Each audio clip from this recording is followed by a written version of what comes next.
Good morning. Dan Lopez here, broker owner of Legends Realty, here with your Monday morning quarterback weekly market report for the week of July 23rd through July 29th, 2023. This past weekend, my wife and I, we were visiting some old friends from New Jersey. They just recently, like a year ago, bought a house in the Fort Myers area.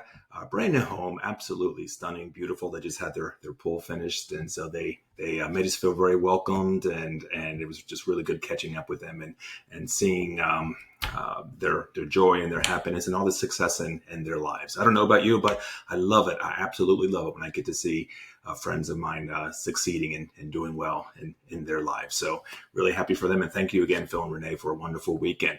All right, let's get right into our weekly report. Once again, this is for the week, July 23rd through July 29th. The sale of single family homes increased to 479 during the week. This is last week, if you remember, it was at 455. So we're seeing the number of sales steadily increasing week over week. So this is good for our real estate market.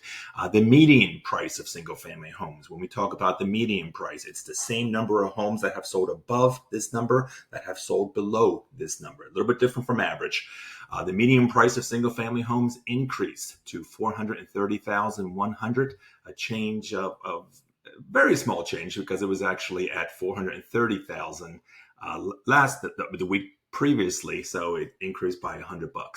The number of single family home foreclosure transactions decreased to 2 from 4 the week prior, and the number of single family home short sale transactions remains constant at 1.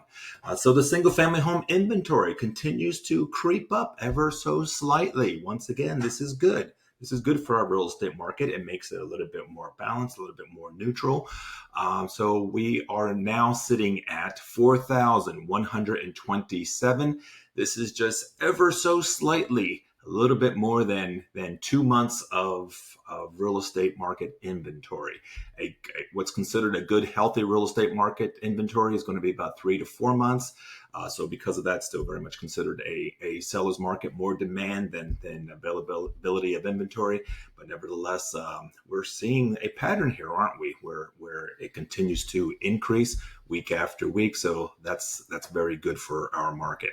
The reason I'm saying this is very good because what we've been experiencing for a few years now was just very ridiculously low inventory, huge buyer demand, and appreciation levels in the double digits. And that was actually going on for a bit too long. If it would have continued in that way, we were quickly heading towards a real estate market crash. Probably not as significant as what we experienced back in 2008, but nevertheless, we were heading towards one. But now that we're seeing this adjustment, this balance take place, this is good news for us overall. The sale of condos, townhomes, and villas increased to 154 during the week. We were looking at 146 the week prior. The median price of condos, townhomes, and villas increased to 278,950. That's a change of 3.3%. The number of condo, townhome, and villa foreclosure transactions increased to 1 from 0 the week before, and the number of condo, townhome, and villa short sale transaction remains a big flat 0.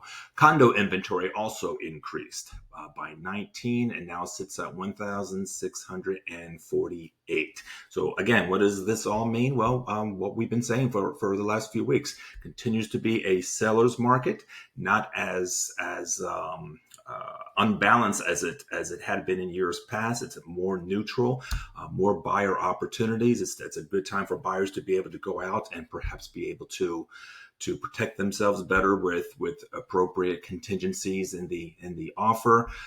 You can feel free to ask for your inspection contingencies. Feel free to ask for your financing contingencies. Use the various forms of financing that you may desire: FHA, VA, whatever the case may be, USDA. However, it's still going to be a competitive market. Houses are still selling pretty close to asking price. Sometimes they go above asking price, and we are still seeing situations where there are multiple offers coming in on a property, especially if it's a good property that's being marketed well and it's priced right, and it happens to be sitting, at the medium price or below. Those are still getting a lot of real estate activity. So, that's my market, my Monday morning Quarterback Weekly Market Report. If you have any additional questions for me at all, if you want a more in-depth analysis of the real estate market, feel free to reach out to me anytime. And or if you would like a valuation report performed on your individual property, whether it's your primary home or an investment property, feel free to reach out to me. I'd be happy to assist you in any way that I can. Meanwhile, I wish you all a great week, great blessings and great favor, and be happy, be healthy, be successful. Take care. God bless.